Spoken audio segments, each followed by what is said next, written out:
मैं जीवन भर मेरे अंदर में ये पीड़ा रह जाएगी कि मेरे ऊपर ये आरोप क्यों लगा। जीवन भर, क्योंकि नीरज जी के साथ मेरा सभी भाइयों का बचपन बीता है। हम लोग हमारे पिताजी 5 भाई हुआ करते हैं और 13 बहन और 13 भाई। हम लोग एक साथ में बचपन से बड़े होकर खेले कूदे।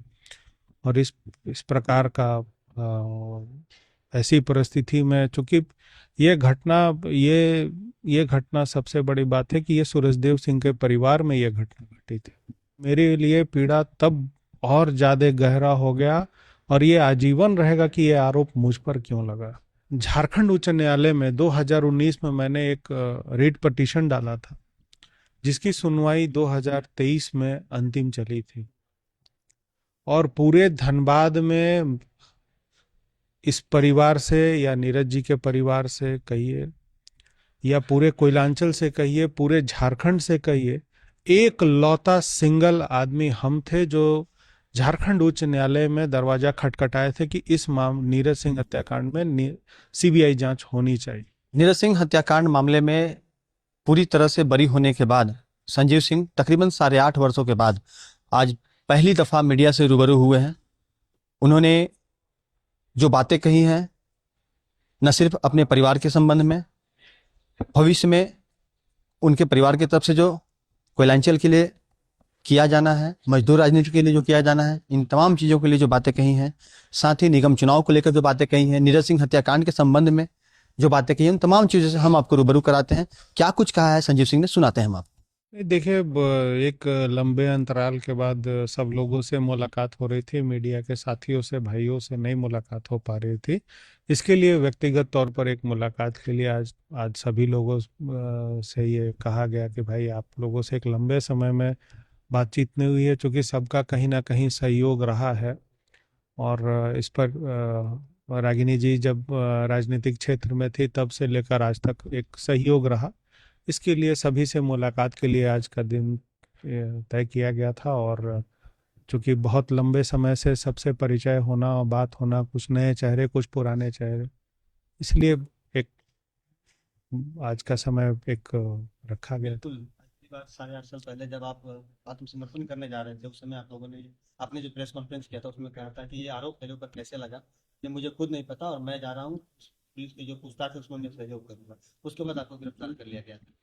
पूरे घटनाक्रम के तो वो आप किस तरह से देखते मैंने तो पहले भी, मैं अभी इससे पहले जो थोड़ी देर पहले बात हुई थी, मैंने स्पष्ट ये कहा कि मैं जीवन भर मेरे अंदर में ये पीड़ा रह जाएगी कि मेरे ऊपर ये आरोप क्यों लगा।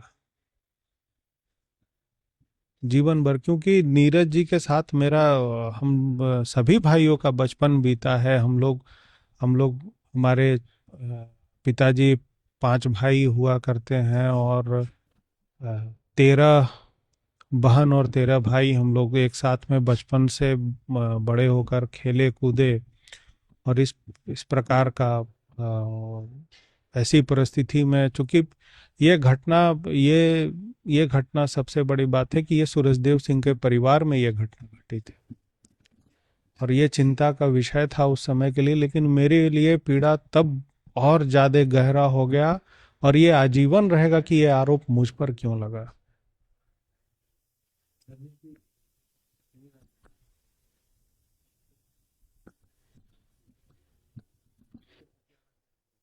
देखिए, सक्रिय राजनीति की रागिनी जी स्पष्ट रूप से वहाँ की नेता हैं और पिछले कई सालों से वो लगातार झरिया के क्षेत्र में लोगों की समस्याओं को देख रही हैं, सुन रही हैं और काम भी कर रही हैं। तो स्पष्ट रूप से वहाँ सब लोग उपस्थित रहते हैं और जहाँ जैसी आवश्यकता होगी सब लोग उपस्थित रहेंगे, खड़े रहेंगे इसके लिए।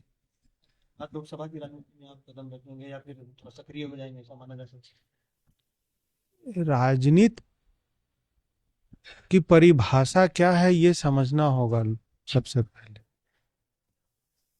राजनीति लोगों की सेवा करना होता है और इस परिवार से सब, जो रागिनी जी हो या हम लोग हैं, तो निश्चित रूप से यहाँ के लोगों के सेवा के लिए हमेशा उपस्थित रहते हैं।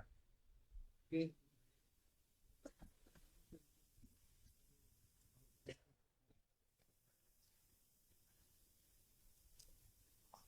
देखिए, सूरजदेव सिंह जी के नहीं रहने के बाद इस परिवार से ना कोई व्यक्ति नेतृत्व किया था। और मेरे बाद सिर्फ रागिनी जी स्पष्ट रूप से जनता के बीच में रही हैं, चाहे वो कोई भी क्षेत्र रहा हो। उन्होंने हमेशा सक्रिय होकर काम किया है और बिल्कुल मेरे अनुपस्थिति में रागिनी जी लोगों के साथ हमेशा खड़ी रही। एक सीबीआई जांच की मांग आपने भी की, आपको वकील ने, उनके वकील ने भी। और आज कई बार मतलब पिछले दिनों जब आपकी रिहाई की बातें हुई तो एक जुलूस निकाला गया जिसमें कहा गया आपने सीबीआई जांच मांगी नहीं। देखिए मैं एक चीज आपको स्पष्ट करता हूं कि 2019 में जब मैं केस ट्रायल चल रहा था, उस समय जो दस्तावेज भी आए थे, स्पष्ट रूप से ये अपने वकील जो हमारे एडवोकेट्स हैं उनसे मैंने बात की थी और उनसे मैंने ये कहा था कि मुझे इस केस में फंसाया जा रहा है और सही जांच इस केस में नहीं हुआ है। तो मैंने झारखंड उच्च न्यायालय में 2019 में मैंने एक रिट पिटीशन डाला था जिसकी सुनवाई 2023 में अंतिम चली थी। और पूरे धनबाद में इस परिवार से या नीरज जी के परिवार से कहिए या पूरे कोयलांचल से कहिए, पूरे झारखंड से कहिए, एक लौता सिंगल आदमी हम थे जो झारखंड उच्च न्यायालय में दरवाजा खटखटाए थे कि इस नीरज सिंह हत्याकांड में सीबीआई जांच होनी चाहिए। मेरे अलावा कोई भी व्यक्ति सीबीआई जांच के लिए कोई डिमांड नहीं किया है।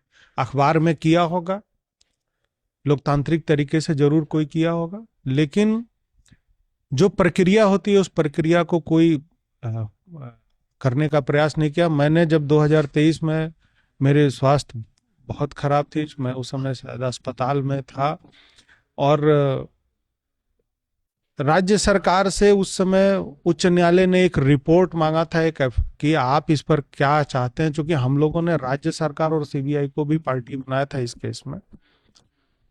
और राज्य सरकार की तरफ से ये स्पष्ट एक एफिडेविट किया गया और उसमें यह कहा गया कि इस केस में सीबीआई जांच की आवश्यकता नहीं है, जांच पूरी हो गई। और उस समय ना मेरी सरकार थी, ना मैं विधायक था, मैं कुछ कह नहीं सकता था। मैंने न्यायालय का दरवाजा खटखटाया था, अंततः वो निरस्त हो गया। और निगम चुनाव की रणभेरी बजने पर ऐसे में क्या माना जाए कि मोहन सिंह परिवार से एक कैंडिडेट या पद के लिए हो सकता? देखिए, अब मैंने स्पष्ट पहले रूप से ये कह दिया कि अभी अस्वस्थता स्वस्थ नहीं है और स्वास्थ्य लाभ जब तक सही नहीं होगा इस पर बहुत हम कुछ कह नहीं सकते हैं, बोल नहीं सकते हैं। ये न्यायिक प्रक्रिया है, उसमें न्यायिक प्रक्रिया में जो भी होता है उसमें जो समर्थक उनसे कुछ कहना चाहेंगे? हम अपने सभी साथियों को, कोयलांचल की जनता को, झरिया की जनता को हृदय से आभार करते हैं कि बुरे से बुरे परिस्थिति में भी उन्होंने हमारा साथ दिया, रागिनी जी के साथ खड़े रहे और हर परिस्थिति में हम लोग उनके साथ खड़े हैं, आगे भी रहेंगे। जैसा कि संजीव सिंह ने बताया कि उनके लिए 8.5 साल का जो समय था बहुत ही संघर्षपूर्ण था।